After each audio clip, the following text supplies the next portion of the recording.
Hello again, everyone, and welcome to another edition of the Fantasy Slant, powered by Pro Football Focus.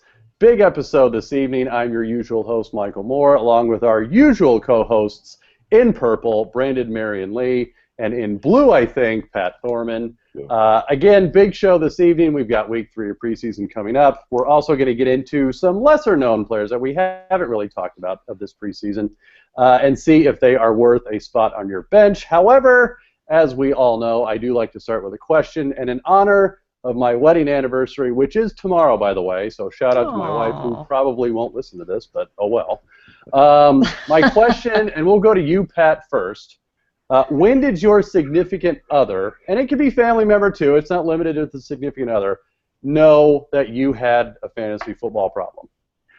Ooh, wow. What was the epiphany? What was like the red line where it's like, oh crap, like he's really serious about this? Considering my wife, who I've been dating since high school, my first conversations with her in English class were about Troy Aikman, and I was so impressed that she knew who he was. Yeah, seriously, right. But that's what sparks are made of. So she's known for quite a long time, so going back to the '90s. So it's pretty much been, and she's been on board since day one. She loves football, and she's got no problem with that, except for, well, I guess as much time as I put into it, maybe she probably can do without that. But she's, for the most part, on board. Hey, you're still married, Pat, so she must be okay with it. That's true. All right, Brandon. Is she a Pats fan? She's a Giants fan.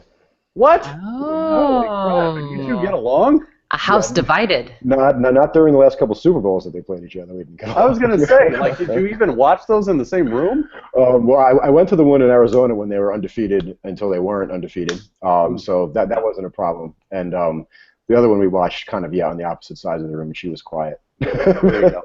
Well, she was quiet, and then she was happy towards the end. Yes, she was respectfly quiet and very happy. She knew that your feelings would be very hurt. Wow, that's very big of her. Yeah, it is. Brandon, you're up. I had to force my husband into our family league when we started playing because he was like, I don't have time. Not the dynamic you hear about a lot, but everyone's always like, oh, your husband's like the luckiest man on the planet. You must just love this. And it was kind of the opposite, actually, where he was like, oh, what an annoying hobby. But then at the end of the season, he started doing better. So then all of a sudden he was very interested, and it was, naturally. And then it was like, oh, well, maybe I should actually try next year. Yeah, you think? Mm-hmm. So then I would say I was pretty into it right away, but it started after we'd already been dating for a couple of years. So. Wow. Okay. So there was some time there. There was some lead time for. Yeah. It's a little bit different. I shouldn't say for everyone. There are women that have a different experience, of course, and I don't speak for all women on the planet. But I will say that I have more guy friends that kind of had like a college league or a high school league with buddies and just kind of randomly started playing. In my experience, I had to seek it out. It was something that I was interested in, and then I started with 3 leagues. So it was a little bit different for me. So I kind of started obsessed, and he was immediately terrified. Yeah, he pretty much knew it was done year 1 because I was 2nd, 3rd, and 4th. No, I'm sorry, 2nd, 3rd, and 5th. I was 5th because I just missed the playoffs. So I won the consolation round or whatever, and I was so ticked that I didn't get first in one of them. And he was like, oh no. And you had to explain why. Like, it's not you, it's me. But, it's me. Yeah. So. I think for me it was probably when my wife discovered all the football jerseys in my closet. Because our home league has a rule where if you win, and I know a lot of leagues do this, you have to get the jersey of the player that contributed the most or had the best name idea. Or whatever. Yeah. And I remember one year it wasn't. And speaking of that, I had one guy get a T.J. Hushmanzada jersey because he carried him to championship glory one year. Anyway, but I had a bunch of jerseys and they're all different teams, right? It's not just like one team. So she's like, what's the deal? Like, I don't see you wear these ever. And I had to explain like the whole, okay, so I'm in this fantasy league and this is what we do and I'm pretty good. So I get all these jerseys and I put them in my closet and then I don't get them out again until the next year and blah, blah, blah. And luckily she was cool with it because those things ain't cheap, as we all know. So luckily it's carried over into our marriage where every once in a while I'll buy one and she kind of understands, okay, this isn't like a habit. It's like, hey, an annual tradition, if you will. So So luckily, I've got a fairly good jersey budget that she's okay with. But Well, anyway, and luckily you win that much. well, I've been playing probably as long as Pat. So remember, 4th grade people. I've been playing since the 4th grade. That's how long we've been going. So thanks to Miss Helms, who tried to get me in trouble. But again, I'm not bitter. It's not like I forgot about it. Anyway, moving on, people. Let's get into some more important matters. First, a little later, we'll get into preseason. A lot of Week 3 talk. As we all know, that's typically a dress rehearsal for the studs, I should say, of our fantasy league. So it might be the only time, actually, we'll get to see a lot of these guys play. But first up, we're going to get into some players that you might want to have on your radar going into a lot of drafts this weekend. First up, what I wanted to talk about was the Steelers receiver situation. No, Antonio Brown's fine. He's not hurt. He's still going to catch 150 balls and do what he does. Yes, you should take him top 3 overall. No, it's not a question. Just go ahead and do it. But that's not what we're going to talk about. What we are going to talk about is the receivers behind Antonio Brown, because there seem to be some question marks on who exactly is the receiver to own in that. And it turns out, apparently, somebody named Eli Rogers, a second-year undrafted free agent, well, I think he's an undrafted free agent. Either way, he's second year, but didn't play last year due to injury, had a very good camp. It looks like he's going to be the starting 3rd receiver for that offense. So, Brandon, let's go to you first. Where do you have Eli Rogers in your redraft rankings? That you, by the way, are going to be issuing a little later this week, right? Yes, I hope to have them up on Friday. So going into the weekend, I will try not to get too swayed by the dress rehearsal. And I want to once again repeat that to everyone. This is still the preseason. Bill Belichick made a snide comment about it, but he is completely correct. It is not the regular season. And again, the Patriots went the Detroit Lions went undefeated the year that they couldn't win one game. So just FYI. Never forget. Never forget. And Bill Belichick will never forget. I love that guy. I just, all I want to do in my life is just sit in his press conferences and feel his aura. And let the other people ask stupid questions. Absolutely. I have no interest in asking him a question at all. And he doesn't have any interest in me asking either, so it worked out fine. Does not. I think, again, I want to repeat Marcus Wheaton's name because no one talks about this guy, so I just want to make sure that we say that one time. He's the number 2 guy. But as far as the number 3 guy, sure, it's Eli Rogers. I have him in the 80s, kind of in that Kenny Britt, Jamison Crowder, Jalen Strong upside area, kind of boomer bust guy. Probably someone needs to get hurt for them to be incredibly effective. But yeah, I mean, he's a name now, and I think that's a huge step for him, right? We did not start the preseason thinking that that's where he was going to be, and Sammy Coates went out there and literally fumbled and dropped his job away. I couldn't believe it. This poor guy. I feel for him. Happens every year. Happens every year. There's always that guy that going in, it's like, oh, man, he looks amazing. He runs so fast. And then he gets to the games, and it's like, oh, hey, he can't catch anything. I know. I think you guys were making fun of me a little bit at the beginning when we started doing these podcasts because I was like, I don't care what you do in your T-shirt and shorts. I just don't care. I have no interest. I'm sure you're all great. You're right. Preach it, sister. I get it. Just get him in pads, and then we can have a conversation. So yeah, I think that's where I have him. I don't know where you and Pat have him, but I have him as like an upside guy that probably needs an injury. All right, Pat, you're up. I kind of have him just a little bit lower than that, kind of in like the Ty Montgomery, Victor Cruz, we need more information type area. I mean, we haven't seen him play with Roethlisberger. We haven't seen Coates play with Roethlisberger. So I mean, I think that Pittsburgh's highest upside lineup is probably still Brown and Coates on the outside with Wheaton on the inside. Wheaton does perform better when he's in the slot. We don't know much about Eli Rogers. We're going to learn more about him. If you have a draft this weekend, unless it's super deep, I would let's see what the 3rd preseason game brings. Let's get a little more information on this. Then I know Ed Bouchette's is a great beat writer. He's completely plugged in, and he may well be right. But at this point, I'm got him down by the Cole Beasley area, and Cole Beasley probably has a more locked-in job as a slot receiver in that offense. Well, if Romo's on the field, because Romo loves him. Right. That's true. Yeah. Well, the only reason, a big reason I did want to bring him up, there's still a lot of targets in Pittsburgh that are unaccounted for, right? Like Martavis Bryant had 92 targets last year, and they got to go somewhere. And that's not to say, Marcus Wheaton might see a bump up. He had 79 targets last year. Ladarius Green, if he ever gets on the field, will most likely see more than Heath Miller did. But I think there's something that I think, people may be sleeping on him just because they haven't really had a third receiver that has been competent in a while. And if Eli Rogers is the real deal, I think he could contribute even more so than probably Wheaton at some point. But either way, anyone on that Pittsburgh offense is, a solid value at this point. I mean, they're going to be passing it a lot. Even, with or without Le'Veon Bell, they're going to be passing it a lot.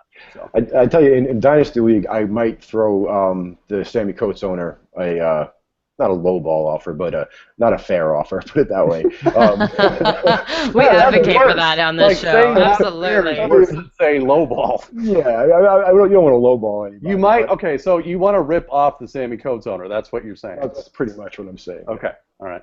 I think, it's not really a rip-off if they don't think he's of value, and you do. Because right now we don't know. So it is a chance for both people. It's not a rip-off if they accept it. Fair. Exactly. If they say it's okay. I actually think we should maybe not sleep on, at least on the waiver wire, if it comes to fruition, is Jesse James. I think that he could very well be the tight end there in Pittsburgh. He's very confident about taking over. I don't know if that's exactly going to happen, but I think that if we're going to talk about Eli Rogers, we probably need to talk about Jesse James and just say he is a guy to watch. Sure. Yeah, go ahead. No, I was going to probably say what you said, Pat. I mean, until we get a little more information on Green, I think you have to. And look, let's face it, Jesse James was a name when we first heard Heath Miller retiring and before they signed Ladarius Green. I think, his stock would have been skyrocketing up to this point, much like Green's was after he signed. So, no, I'm with you there. And hopefully, for fantasy purposes, selfish purposes, there's some clarity with that. I don't know that we're going to get it anytime soon, but at least hopefully in the next few weeks we might. Yeah, that's the thing. It's like, I mean, we don't have a lot of information, and Pittsburgh they start at Washington, which is good, and Evan Silva had a good tweet today about how Washington's strong on the perimeter cornerback-wise, but they still have questions for the nickel corner. So if Eli Rogers is, in fact, the slot guy, there's an opportunity, probably more for DFS. But after that, you got Cincinnati, Philly, whose defense is a little bit underrated, I think, Kansas City, the Jets, you got Miami, then New England. So it's a lot of new faces. It's a lot of uncertainty, and it's a tough early schedule. So Pittsburgh might not be quite the scoring dynamo that they were, at least for the first 6 weeks that they were last year. I agree with you 100%. Yeah. All right. Well, let's get to another receiver. We'll sort of jump around our agenda here, but let's get to another receiver who we quite honestly haven't talked a lot about this preseason because he hasn't been on the field and he's been injured. But Josh Dotson, who was taken in the first round, I think people might forget that name, for Washington, battling injury most of the preseason. But, all indications are he should be healthy for week one. That sort of coincides with Jamison Crowder, who's still battling an injury, who, by all accounts, was going to start the season as the slot receiver in Washington. So, there might be an opening there. I don't know. What do you think, Brandon? Is there anything there to Dotson?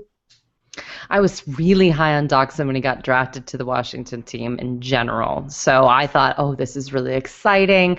I got to interview him at the NFL draft, and he's kind of this, he's, I don't know, he kind of has like this regal vibe.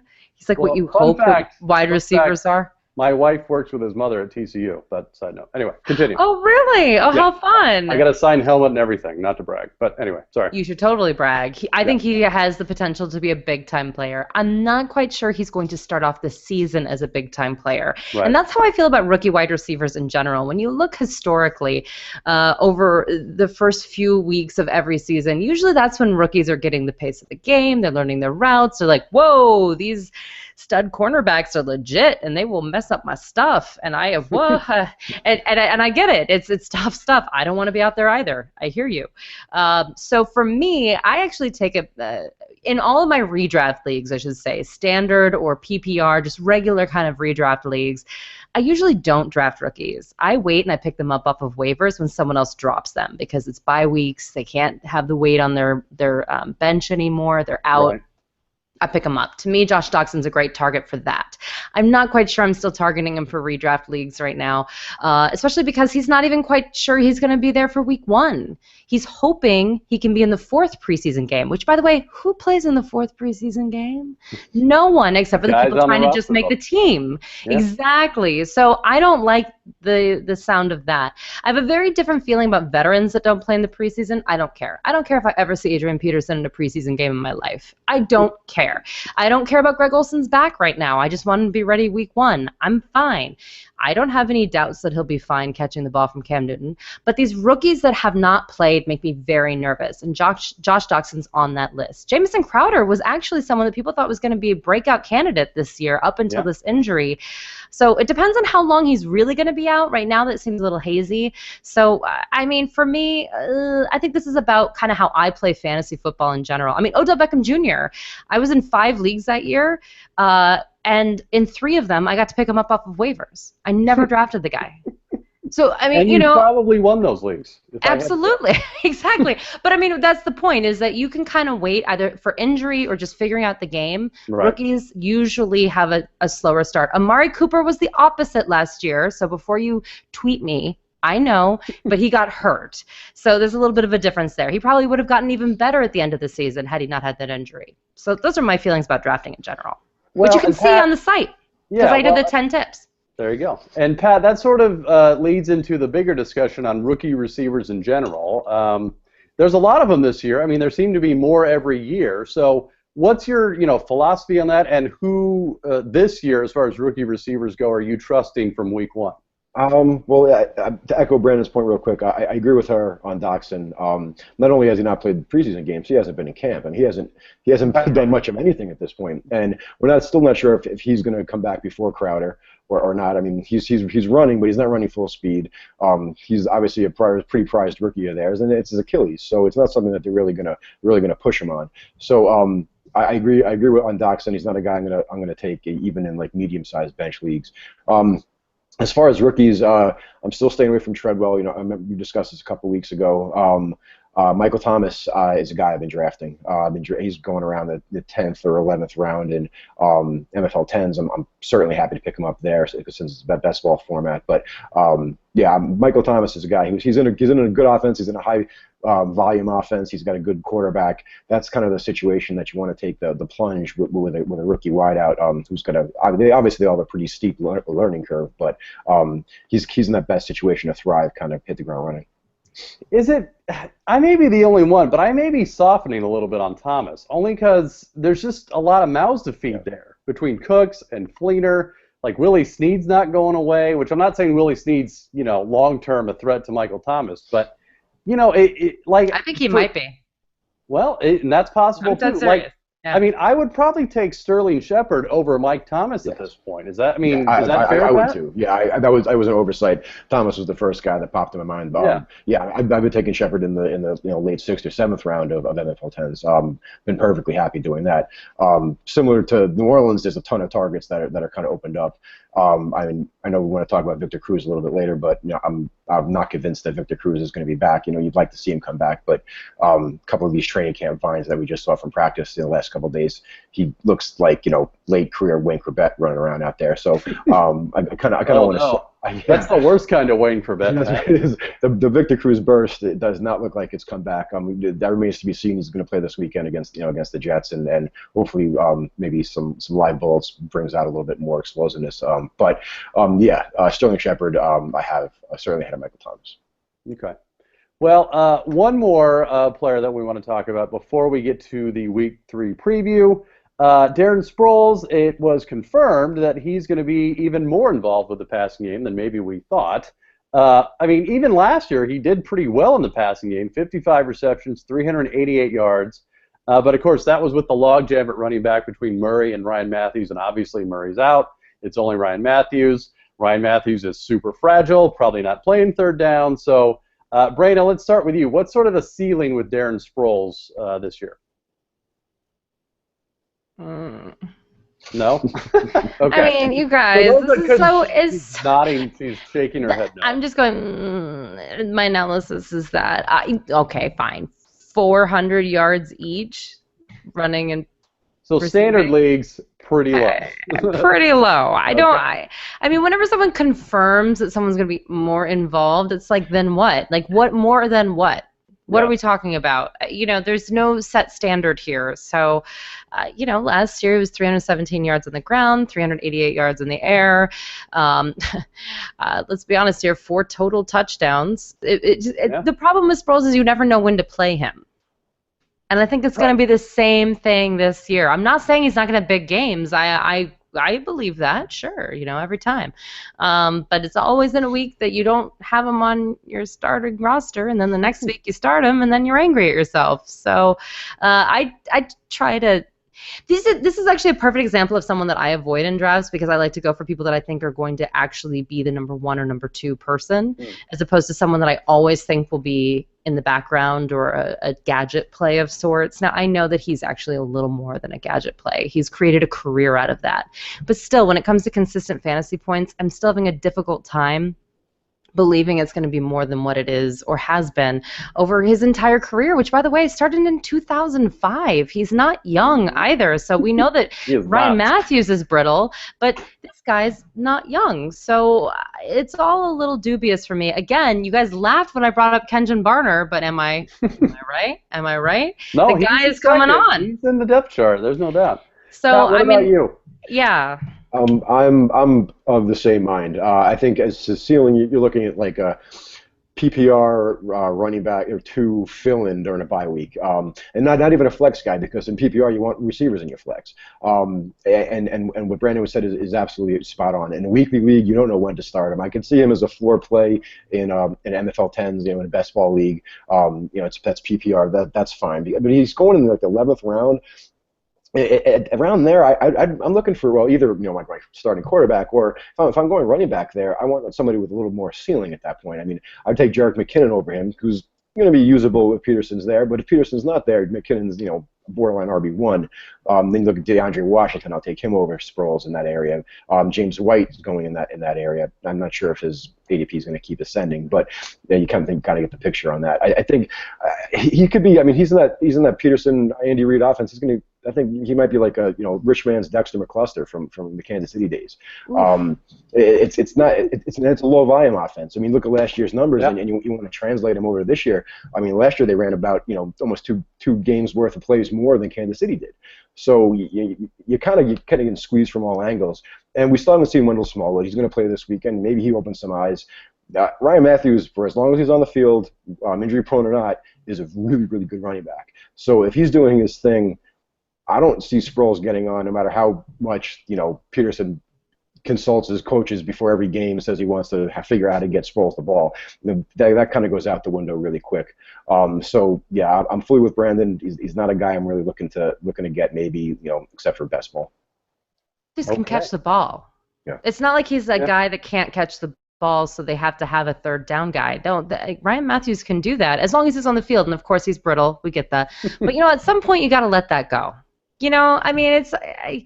Well, if he's not on the field, then I can adjust. But for drafting purposes, I'm going to assume he's going to be on the field. I think I have to at this point, right? Yeah.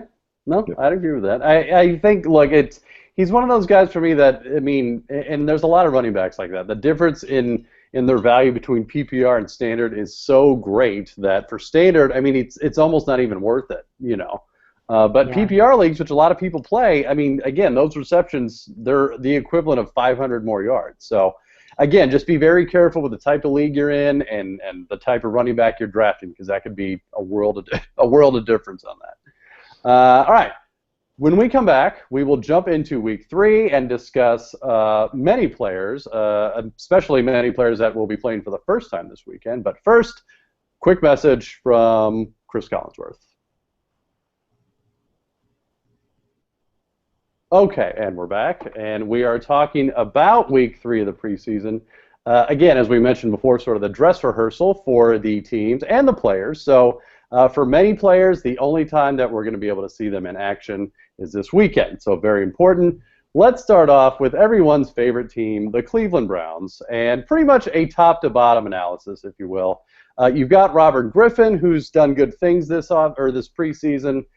You've got Terrell Pryor, who, I think has finally confirmed what Terrell Pryor truthers have been saying all along. You've obviously got 15th overall pick Corey Coleman in the mix. Oh, and by the way, Josh Gordon is there too. So Brandon, let's go to you first. What's your general feeling on the Browns offense? Is this going to be something with some fantasy value? Yes, because they still have a very low ADP. And for people that have not been paying attention to the preseason, they especially are like, really? This is like the land of misfit toys. Terrell Pryor is now a wide receiver. RG3 couldn't even beat Kirk Cousins. Corey Coleman, who's that guy? Isaiah Crowell, oh, didn't he do something weird on Instagram? Duke Johnson, that's a weird name. I mean, literally, the people that are not in the know. Barnage, after the season he had, people still don't know who he is. They're like, but he's in his 30s, so he's dead. I mean, people have a very different point of view on the Browns if you're not paying attention. So this could be a gold mine for you at the end of your draft. In fact, I ended up with Corey Coleman, RG3, and Isaiah Crowell on one team, and I felt so embarrassed. But at the same time, it was the last 3 rounds of the draft, and I was like, well, they're quality here. I hope that team wins the championship for you. I was so embarrassed. I was like, I have so many Browns on this team. It's just like, but this is where it is. You can get them so late. I think that what this says to me is that Hugh Jackson has come into a situation that he really threw himself 110% behind. He really worked with these guys, got them working together, and he had a vision, and it's coming true. Now, I remember saying the same thing about Sam Bradford and the Eagles last year. So I'm also going to temper myself because, again, it's just preseason. We're not perfect people. Just remember that. We don't have all the answers here. Well, remember Sam Bradford was getting perfect quarterback ratings in the preseason. We thought the Eagles were going to be the greatest thing that ever happened. Yeah. No, that was everybody. I'm not pointing fingers. That was. It was like all of us raise our hands. Fine, we're all guilty because we looked at the game. If you looked at the game, you're like, wow. So I'm not going to jump off the cliff. But the good news is that they're so cheap, I don't care. If you're taking someone in the 13th round, you can drop them and feel fine about it. So right. I'm not telling you that they're definitely going to be your stud, but they have so much potential to possibly be a stud that I still really like them in those double-digit rounds where pretty much all of them are going. The only people that are going above that are Duke Johnson, who, by the way, had the second most receptions out of all of the rookies last year, wide receivers and running backs. The only person who had more than him was Amari Cooper. So we already like that. That's good. He has a proven track record. And Gary Barnidge, who's barely above that mark. And the guy was a top 5 tight end. I don't understand what the problem is. So everyone else is in the double digits. They're really, really great bargains right now. And that's why I'm excited. And so that means don't take them early because you heard us on this show. Every time I want to say, just because you heard their name doesn't mean take them in the 6th round. Sorry. So don't take Josh Gordon in the 4th. And Josh Gordon, I can't. You guys, he's suspended for 4 games, and they're actually doing well without him. I think he's a very risky draft pick right now. I am not sure where he'll be.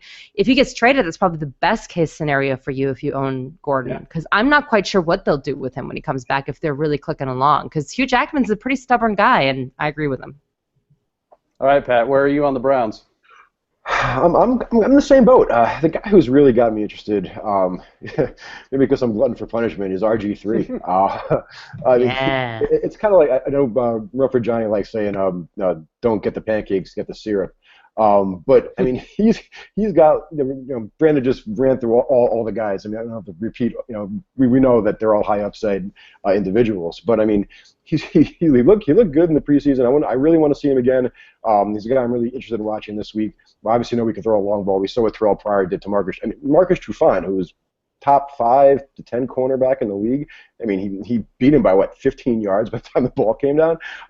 And some practice reports talking about RG3 actually checking down, kind of showing some expansiveness to his game. He slid, which is monumentally huge. Huge. Yeah, it absolutely is huge.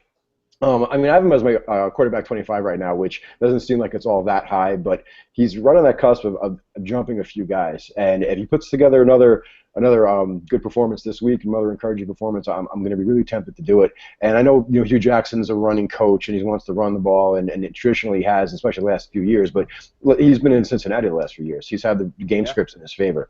He's one of the more game script sensitive play callers there is in the entire league. And for as exciting as the Cleveland offense looks, the Cleveland defense looks equally awful.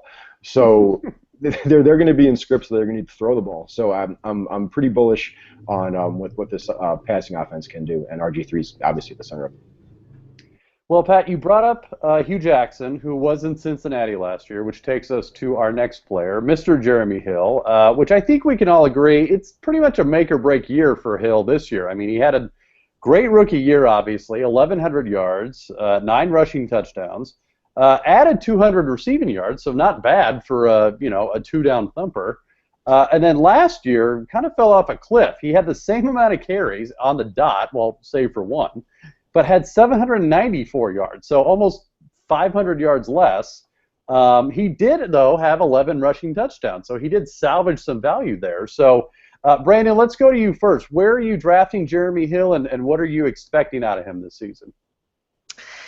Jeremy Hill had a very difficult beginning of the season last year. In fact, a lot of people would call in to radio shows that I was on and be like, what do we do? Do I get rid of this guy? Is he worth anything if I get rid of this guy? Ugh. And I didn't know what to say because, getting 20, 30 yards a game is not good enough. It's not good enough, especially if you're only getting one catch in a game.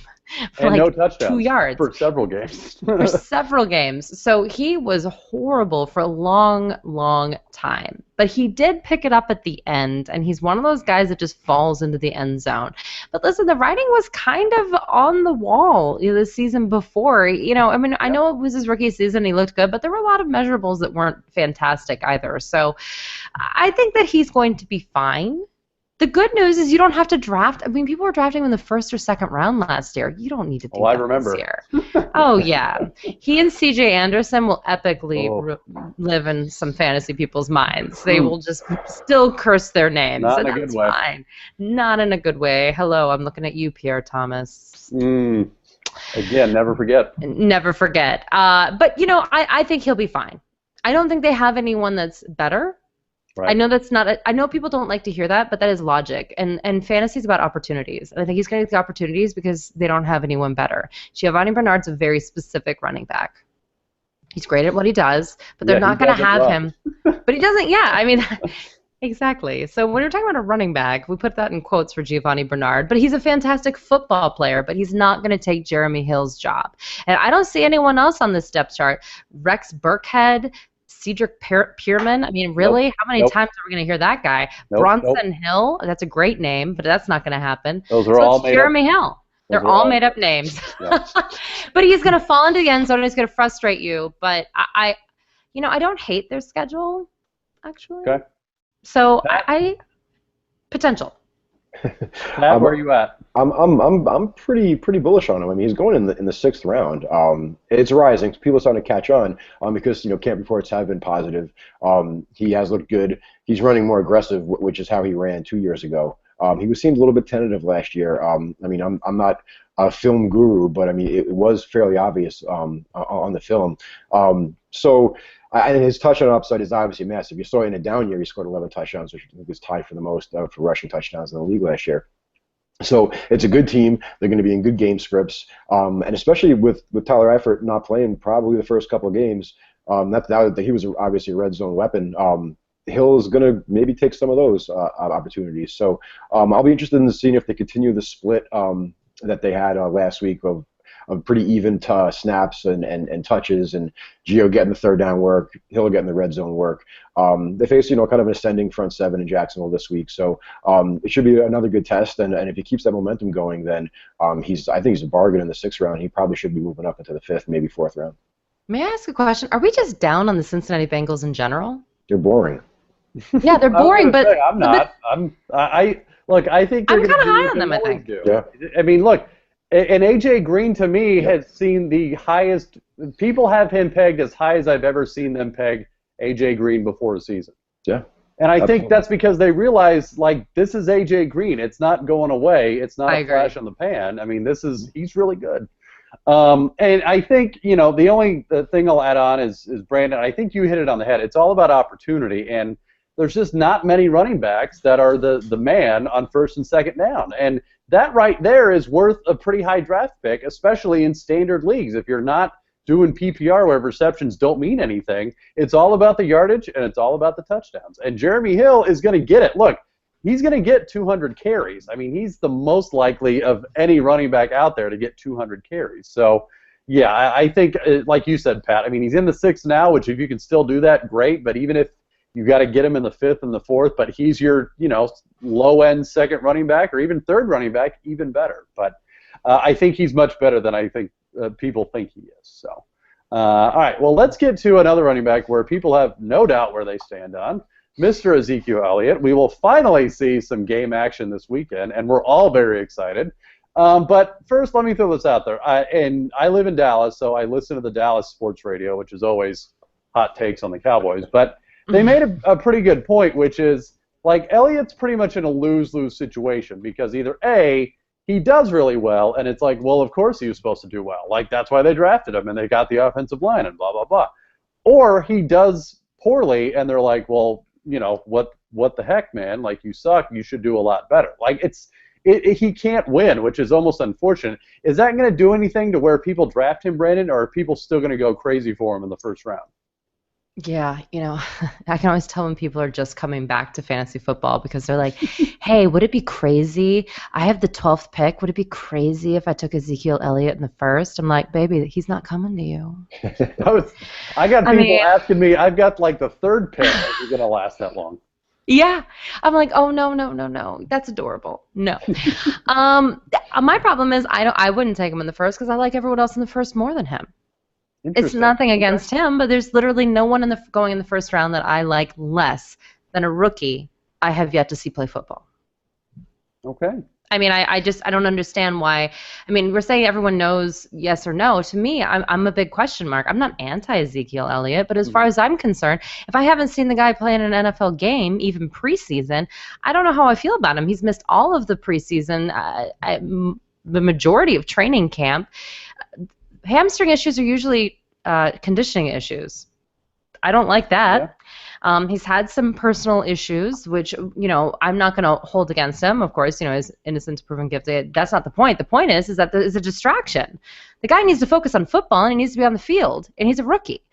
Now, the guy's come out as the highest graded blocker ever from college, as far as anyone has ever talked about. I have complete faith in our PFF college guys who just love him as a prospect. But they had some questions about him actually running the ball. If you look at their actual reporting, he's good, but he wasn't, I think the problem is that Alfred Morris looked really good. So this is my thing. If Ezekiel Elliott gets hurt, they're not going to force him out there because he's the future. They'll be like, Alfred Morris is fine.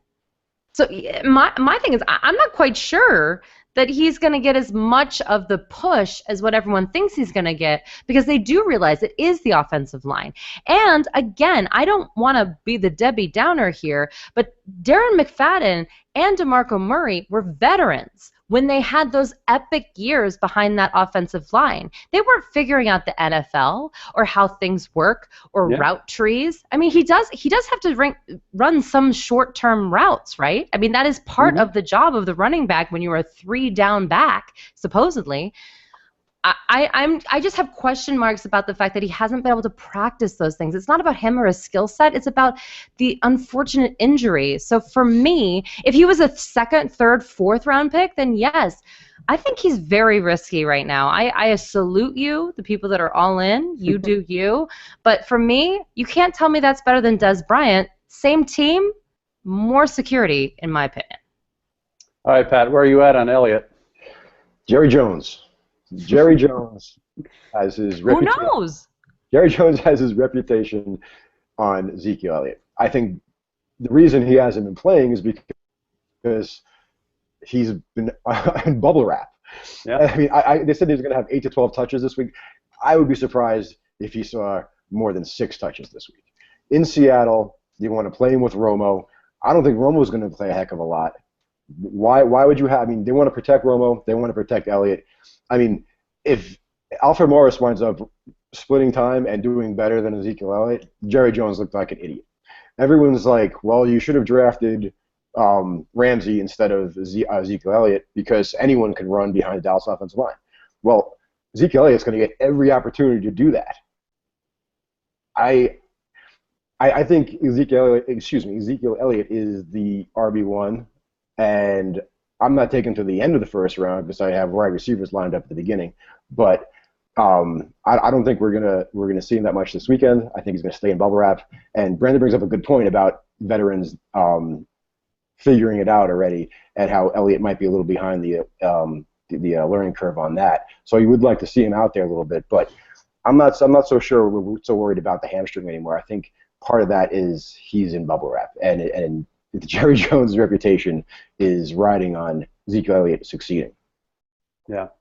Well, and I think at the very least, because look, Alfred Morris has looked good. I mean, he's entered this conversation, and I think at the very least they probably tap the brake on Elliott the first couple weeks, and they have Morris play a lot more than they probably expected him to. But he does, and look, he'll do well. But let's face it, they're going to be passing it. They've got Tony Romo back. They got Dez back. It's not like they're going to be a team that runs it 35 times a game. So I think people probably do have to tap the brake on the expectations for Elliott, because look, they've got running backs behind him that are good. It's not like they don't have anyone and they have to rely on Elliott that he's going to get 300 carries. I think getting 300 carries is probably very much in doubt at this point between the injury and Morris and all that stuff. So I think it's good for his career, by the way, to not have that many carries. I think it's maybe not the best for the season, and if you take him as a first-round pick expecting that. But I have no doubts in Ezekiel Elliott, the talent. I have no doubts in his future in the NFL and being a fantasy prospect. I think as fantasy analysts, we have ranked him so high that is his ceiling, because you can't get better than the first round. Okay, like technically, that's your so everyone in the first round is being ranked at their ceiling. You're ranking a rookie running back who has yet to see an NFL snap in the first round. That is pressure. Oh, it's bold, believe me. Yeah. Well, and I actually I touched on this a little bit because I have an article tomorrow and it's a Dynasty article. But the point is, there's like when you rank rookies in Dynasty rankings, especially, most of them, their ranking is never higher than right after the draft, right? Because it's when people are there's nothing to go off of, so they're taking the most optimistic projection, right? So you've got Elliott, who everyone is like, well, like 1,500 yards, like no problem, like it's nothing. But again, I think you're right, Brandon. That's the ceiling. That's what we are thinking he should do, not what he most likely will do or what somebody in his position has done before. And we don't know that until he actually plays, whether it's preseason or the regular season. And we don't know. I think the scarier thing is we don't know the floor, right? Like we probably have a good idea of the ceiling. That's what we're drafting based off. But we don't have any idea what the floor is. We don't know if it's going to be a 60-40 split there, 70-30, whatever. I mean, believe me, the most optimistic call was, oh, it's 100% for Elliott. Like they're not even going to give it to any other running back. But with Morris playing as well as he is and Elliott a little banged up, I mean, I think that'll be a little heavier now. Well, and I want to take it one step further. I think his floor, the real problem, is the Dallas defense. They may not be able to give him that many carries because they have to keep up. They're going to have to use Des Bryant. They're going to have to use Bryce Butler, Cole Beasley. They're going to have to throw the ball to get it down the field quickly because their defense, they're losing a player a week, for crying out loud. I don't know what's there. I mean, I could go and start as a defensive end on that team right now. They have no one. So the problem is they can't just rely on a rookie figuring out how to run the ball behind their great offensive line. I would love for them to be able to do that, but they're going to play some teams that can score, and they can score a lot against the Dallas Cowboys defense. They maybe have the worst defense in the league right now when you think of all their injuries and suspensions and everything else that's happening. So that's the other problem, is that I'm worried that they can't give them that volume if they have Tony Romo back there who can throw. Last year they did it anyway because it was like they couldn't throw or do anything, so we're like, just run. We're going to hope you break one. But this year, if they have Tony Romo or Dak Prescott, who again had a great preseason, 6 touchdowns in 2 games is bananas. So, I mean, they're going to throw the ball regardless. I'm worried. I'm just worried about those opportunities. We said the same exact thing 2 years ago when Dallas had we're going to have the worst defense in history of the NFL. And what happened? They ran the ball. They took 35 seconds to get up to the line. They gave it to DeMarco Murray. They ran the ball, took 35 seconds to get up to the line, gave it to DeMarco Murray. And they made the playoffs. They almost beat Green Bay. That is exactly their plan for this year. And whether it's a 70-30 or 65-35, I think they envision it more being heavier toward Elliott, but their plan is to do the exact same thing. And the reason they couldn't do it last year is because they didn't have Romo to convert those third downs. They didn't have the efficiency at quarterback to allow them to do that. Now that they have Romo back there, they don't want Romo throwing the ball 600 times because Romo's going to get hurt if they do, or at least they fear he will. So Romo is the key to Dallas's ball control. It's not Ezekiel Elliott. It's not Darren McFadden. It's not DeMarco Murray. It's the offensive line and Romo's efficiency to keep the chains moving. And that's what allowed them to protect that historically bad defense 2 years ago, and that's their plan now. So right. I think that Elliott is still in position, or whoever the running back is, whether it's Alfred Morris or Darren McFadden. If Romo played 16 games last year, Darren McFadden, they wouldn't have drafted Ezekiel Elliott, put it that way. Yeah. Because they would have been Romo was the missing ingredient that they didn't have from 2014. Yeah. All right, we have a couple minutes left. Let's do some rapid fire with some receivers, shall we? First up, our other usual co-host, Mike Taglier's favorite player, Torrey Smith. Pretty quiet preseason, but again, you could say that about most 49ers, save for Bruce Ellington. Am I right? Right. So, and Vance McDonald. Brandon, I hate to do this to you, but give me some info on Torrey Smith for this season. I know it's not your favorite 49er receiver, but you'll have to deal.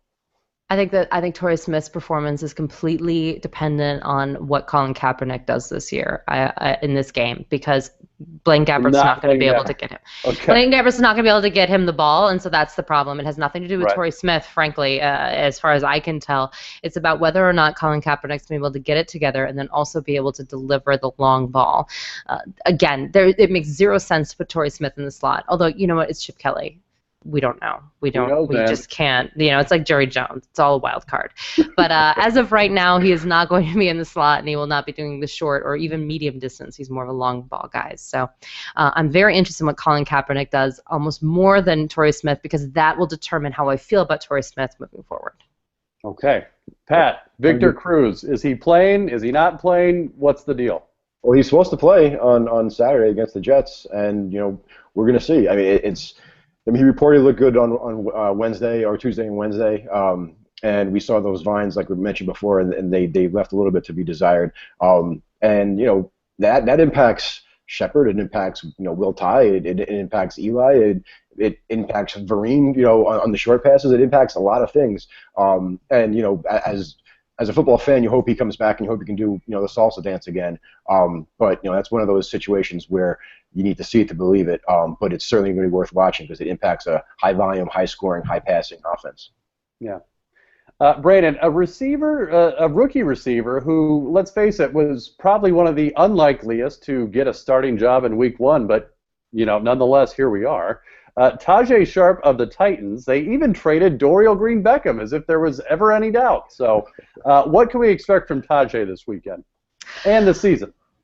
Yeah, well, I think that it's a really big deal that the coach, Mike Mularkey, came out and said that he has earned the trust of the team, of Marcus Mariota, and he is good to go. I mean, they are adamant that he is the man. He's caught all 8 of his targets for 103 yards. He hasn't scored a touchdown, but I think that's a little bit how we're going to see him throughout the season. I think he'll be involved in high volume, but they are going to want to run first. This exotic smash mouth, weird phrase thing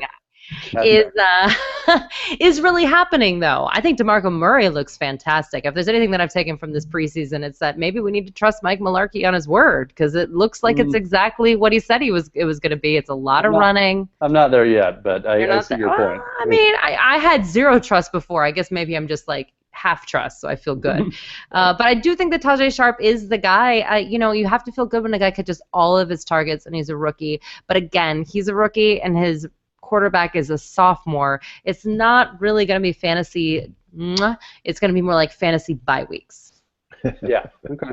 Yeah. All right, Pat. Last one. We touched on this player a little earlier, Michael Thomas, but give us a little more info. Is he, where are you drafting him as far as redraft leagues go? Oh, I'm happy to take him in the 10th or 11th. Okay. It's not because Sean Payton said that if he did fantasy, he'd want him on his team. That was an interesting quote that I'm sure is going to hurt Thomas's ADP, unfortunately. But I mean, he's making highlight catches in games and practices. I mean, he's the guy who's obviously stood out. He's followed Drew Brees around like a puppy dog, like the scouting report said he would. He's a really studious guy. I want to see how him and Fleener work and kind of the interplay there, because they're going to run maybe similar routes. I know Thomas isn't exactly going to get the full Marcus Colston role like was initially projected. He's playing a little bit more on the outside as well. But Fleener's been a work in progress, just by his own admission, and so we kind of want to see the progress between those two, because those are high value targets right there. Red zone stuff, and a high volume offense and a high scoring offense. So we need more information there, and that definitely be worth watching. And I thought that was an interesting quote from Peyton, but he did couch it with, I have no idea what fantasy football is, but if I was in it, I would take it. Isn't that like somebody saying, like, hey, I have no idea about rocket science, but I would definitely, like, mix these two chemicals together, right? Like, you can't trust that. Like, those explosives, so that's good. Well, yeah, but I'm just saying, I mean, that's different than some fantasy football guru that's like, no, I would definitely take Michael Thomas, and Sean Payton just being like, yeah, I mean, he throws good blocks, and he's, good at, I don't know, something else that's not related to fantasy football stats. Yeah, I don't think that's a quote that somebody with any sense is going to take and make it actionable. Hopefully. Pat, don't say that. Somebody will, and you know it. Okay? I think I got a Twitter question about it's all conjecture, remember, okay? Anyway, right. These are the same people that are like, should I give up my 4th-round pick for Josh Gordon?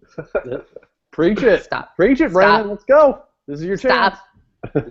Just, I mean, hey, advice. That's why we're there. I think it's really important that we answer these questions, though, and, like, be respectful, because sometimes I think we assume that everyone knows. You know what I'm saying? I think we do that. We're like, oh, yeah, of course. But it's like, no, okay, no, I wouldn't. I don't think he's worth a 4th-round pick. That's what you're doing when you're making that trade. Right. Well, that and, what I've learned over the years is no league is the same. I mean, people just interpret things differently, and no, not everyone is going to take Gordon in the 4th. Not everyone's going to take him in the 10th. Like, you just have to be prepared for any outcome, because you just don't know until it happens. So, anyway, all right. Well, there's a lot of action this weekend, a lot of drafts this weekend, so good luck to everyone. For Brandon, Marianne Lee, and Pat Thorman, I'm Michael Moore, and we'll see you next time on the Fantasy Slant.